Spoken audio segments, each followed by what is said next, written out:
اللهم صل على محمد وآل محمد۔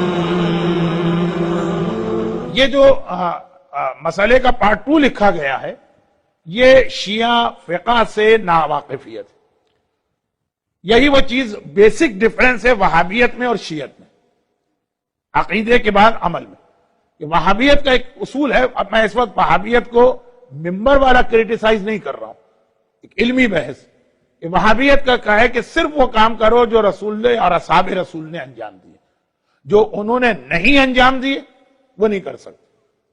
اور 1400 سال سے معصومین نے جو ہم کو فقہ سکھائی اس میں یہ کہ جس کام سے ہم نے روک دیا ہے وہ کام نہیں کرو بس، اور جس سے ہم نے روکا نہیں ہے چاہے ہم خاموش رہے ہوں وہ سب کام تمہارے لیے الاؤڈ ہے۔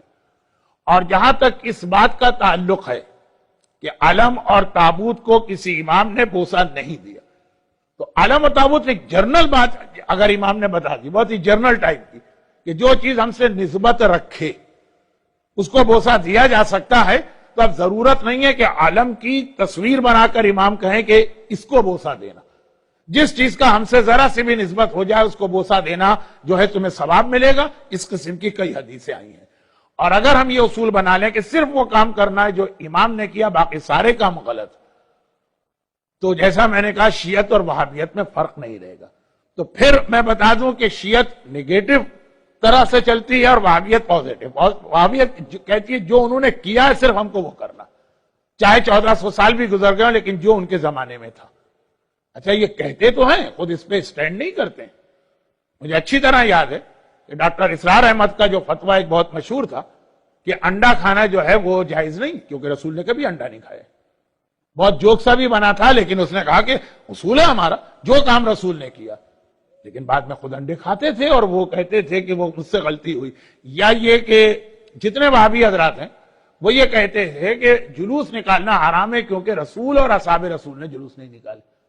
آج سب لوگ جلوس نکالتے ہیں جو ان کے اپنے پولیٹیکل ہوتے ہیں، اور وہ یہ کہتے ہیں، یہ ابھی آج میں انٹرنیٹ پہ پڑھ رہا تھا، حافظ سعید لشکر طیبہ والا انتہائی دشمن اہل بیت اور دشمن شیعہ، کہ اب ہمیں پتا چلا کہ ان چیزوں کے بہت سارے بینیفٹ ہیں، تو پہلے میں ان کو حرام کہتا تھا لیکن اب میں انکریج کر رہا ہوں۔ پہلے ان کا فتویٰ تھا کہ وہ ٹی وی کے اوپر آنا حرام ہے مرد کے لیے بھی کیونکہ وہ تصویر ہے اور تصویر حرام ہے۔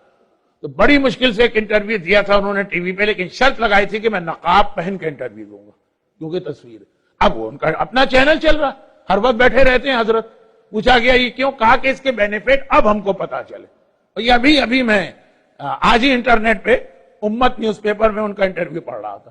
تو خلاصہ یہ ہے کہ ہمیں جو بینیفٹ والی چیزیں ہیں آلریڈی، ہمارے یہاں اس کو ختم کرنے کی کوشش کی جا رہی، اور جو ہمارے دشمن جو پہلے ہماری ضد اور نفرت میں ان کو حرام کہتے تھے، اب وہ جو اس کے بینیفٹ کہہ رہے ہیں وہ اس کو اپنی کمیونٹی میں اپنے فقہ میں لا رہے ہیں۔ اور آلریڈی جو ہم کو انسٹیٹیوشن بنائے ملے، ہمیں نہیں پتا، جیسے ہم نے کہا کہ ہمارا ویژن بہت چھوٹا، ہمیں نہیں پتا کہ اس علم کا، اس تابوت کا شیعت کو کتنا فائدہ پہنچ چکا ہے اور کتنا فائدہ پہنچے گا۔ اور اسی لیے ہمارے ہاں فائنل اتھارٹی یہ نہیں ہوتا کہ امام نے کیا کیا اور کیا نہیں کیا، ہماری کتنی نالج۔ اتنی بڑی بات لوگ کہہ دیتے ہیں، کیا اس نے وہ 100,000 حدیثیں دیکھی؟ مرجع نے دیکھی ہے، اس لیے ہم ان سے پوچھتے ہیں۔ تمام مراجع کی طرف سے اجازت ہے، کس امام نے زری کو بوسہ دیا؟ لیکن آج بھی آپ دیکھیے گا کہ آغا خامنائی اور امام خمینی کی کتنی تصویریں ملیں گی کہ وہ زری کو بوسہ دے رہے ہیں، اور معصومہ قم کی زری کو، جو 14 معصوم میں بھی نہیں آتے۔ تو بعض لوگ لمیٹڈ نالج کی وجہ سے بڑی لمبی جمپ لگاتے ہیں اور نقصان اٹھاتے ہیں۔ اسی لیے ایک سٹینڈرڈ رکھا گیا کہ اگر تمہارا ہیلتھ کا پرابلم ہے تو ڈاکٹر سے پوچھو، اور لا کا پرابلم ہے تو لائر سے پوچھو، اور دین کا مسئلہ ہے تو اس عالم سے پوچھو۔ اور ہم ہر عالم نے، میں بھی نہیں بتا سکتا آپ کو، اگر میں کسی بات کے بارے میں کہوں یہ میرا اوپینین ہے، آپ عمل نہیں کر سکتے جب تک کہ یہ پتہ نہ چلے کہ مرجع نے کہا ہے۔ تو علم اور تابوت کے جرنلائز اصول معصومین نے دیے ہیں کہ جو چیزیں ہم سے نسبت رکھتی ہیں ان کا احترام کرو، ان کو بوسہ دو، اللہ تمہیں ثواب دے گا۔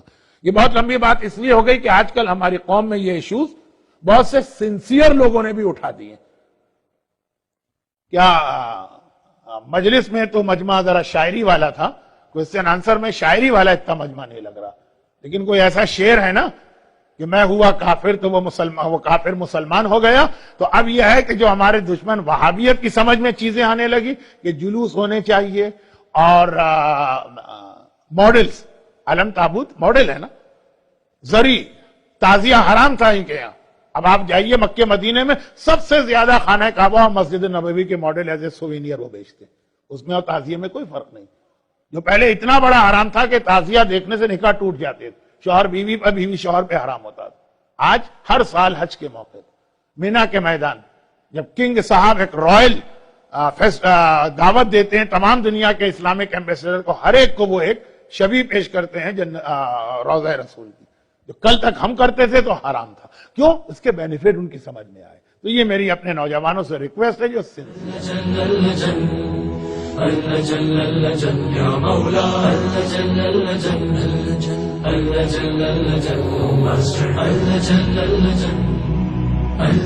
يا صاحب السماء